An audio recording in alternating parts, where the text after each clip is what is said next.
India New Zealand T20 പരമ്പരയിലെ അവസാന പോരാട്ടം ഇന്നാണ്. തിരുവനന്തപുരം കാര്യവട്ടം ഗ്രീൻഫീൽഡ് ഇന്റർനാഷണൽ സ്റ്റേഡിയത്തിൽ രാത്രി 7 മത്സരം. മലയാളി താരം സഞ്ജു സാംസൺ ആദ്യമായി കാണികൾക്ക് മുന്നിൽ ബാറ്റ് ചെയ്യുന്നു എന്നതാണ് മത്സരത്തിലെ പ്രധാന ആകർഷണം. വിവരങ്ങളുമായി ആദ്ര രാധാകൃഷ്ണൻ ചേരുകയാണ്.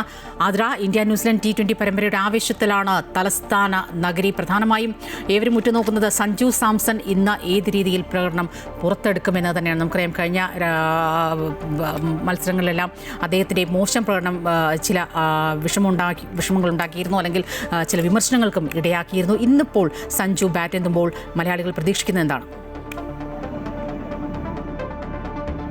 സ്വപ്ന, ഇന്ത്യ ന്യൂസിലാൻഡ് 2020 പരമ്പരയിലെ അഞ്ചാമത്തെയും അവസാനത്തെയും മത്സരത്തിനുള്ള ഒരുക്കങ്ങളെല്ലാം തന്നെ കാര്യവട്ടം ഗ്രീൻഫീൽഡ് സ്റ്റേഡിയത്തിൽ പൂർത്തിയായി കഴിഞ്ഞു. കൃത്യം രാത്രി 7 മണിക്ക് മത്സരങ്ങളെല്ലാം തന്നെ ആരംഭിക്കും. നിലവിലേതായാലും കാണികളും അതുപോലെ തന്നെ ക്രിക്കറ്റ് ആരാധകരും ഉൾപ്പെടെ ഈ വേദിയിലേക്കും ഈ സ്റ്റേജിലേക്ക് എത്തുന്ന കാഴ്ചയാണ് ഇവിടെ നിന്ന് കാണാൻ സാധിക്കുന്നത്. അതുപോലെ തന്നെ ഇന്ത്യൻ താരങ്ങളുടെ പേരുകൾ അണിഞ്ഞുകൊണ്ടുള്ള ജേഴ്സി ഉൾപ്പെടെ അതിൻ്റെ വിൽപ്പനയും ഇവിടെ തകൃതിയായി നടക്കുകയാണ്. ഈ മത്സരത്തിലെ ഏറ്റവും പ്രധാനപ്പെട്ട ആകർഷണം എന്ന് പറയുന്നത് സഞ്ജു തന്നെയാണ്. കാരണം കഴിഞ്ഞ 2 മത്സരങ്ങളിൽ വലിയ രീതിയിലുള്ളൊരു മികച്ച പ്രകടനം സഞ്ജുവിനെ കാഴ്ചവെക്കാൻ സാധിച്ചില്ല. പക്ഷേ ഈ മത്സരത്തിൽ ആ ഒരു വിഷമമൊക്കെ തന്നെ, ആ ആരാധകരുടെ ആ വിഷമമൊക്കെ തന്നെ മാറുമെന്നുള്ള നിലയ്ക്കാണ് കാണികളെല്ലാവരും തന്നെ, അല്ലെങ്കിൽ ആരാധകരെല്ലാം തന്നെ അത്തരത്തിലുള്ളൊരു പ്രതീക്ഷയിൽ തന്നെയാണ് നിലവിലേതായാലും ഇരിക്കുന്നത്. കാരണം അത്തരത്തിൽ സൂര്യകുമാർ യാദവ് നയിക്കുന്ന ഇന്ത്യൻ ടീം വലിയ രീതിയിലുള്ള ആവേശത്തോടെ തന്നെയാണ് ഇവിടെ കാണികൾ ഉൾപ്പെടെ എത്തിയിരിക്കുന്നത്. വലിയ ആവേശത്തിൽ തന്നെയാണ്, നല്ല ആവേശത്തിലാണ്. സഞ്ജു തകർക്കും.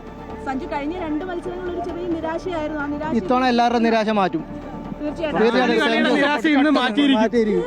തീർച്ചയായിട്ടും അത്തരത്തിൽ തന്നെയാണ് എല്ലാവരുടെയും ഒരു ആവേശം എന്ന് പറയുന്നത്. സഞ്ജുവിൻ്റെ എല്ലാവരും വലിയ രീതിയിലുള്ള ഒരു പ്രതീക്ഷ വെച്ച് പുലർത്തിക്കൊണ്ട് തന്നെയാണ് നിലവിൽ ഏതായാലും ഈ ഗ്രീൻഫീൽഡ് സ്റ്റേഡിയത്തിൽ എത്തുന്നത്. ഈ ടിക്കറ്റുകളൊക്കെ തന്നെ ആദ്യഘട്ടത്തിലെ ഒരു മണിക്കൂറുകളിൽ തന്നെ ടിക്കറ്റ് വിൽപ്പന പൂർത്തിയായ ഒരു കാഴ്ചയൊക്കെ തന്നെ കണ്ടിരുന്നു. അത്രത്തോളം ആരാധകർ ഏറ്റെടുത്തിരിക്കുന്നു എന്നുള്ളതാണ്. നിലവിലേതായാലും കൃത്യം 7 മണിക്ക് തന്നെ ഈ മത്സരങ്ങൾ ആരംഭിക്കും. തിരുവനന്തപുരം നഗരത്തിലും ഗ്രീൻഫീൽഡ് സ്റ്റേഡിയത്തിൻ്റെ പരിസരങ്ങളിലും ഒക്കെ തന്നെ 2 മണി മുതൽ രാത്രി 12 മണി വരെ ഗതാഗത നിയന്ത്രണം ഉൾപ്പെടെയുണ്ട്. നിലവിലേതായാലും കൃത്യം 7 മണിക്ക് ഈ മത്സരങ്ങൾ ആരംഭിക്കും.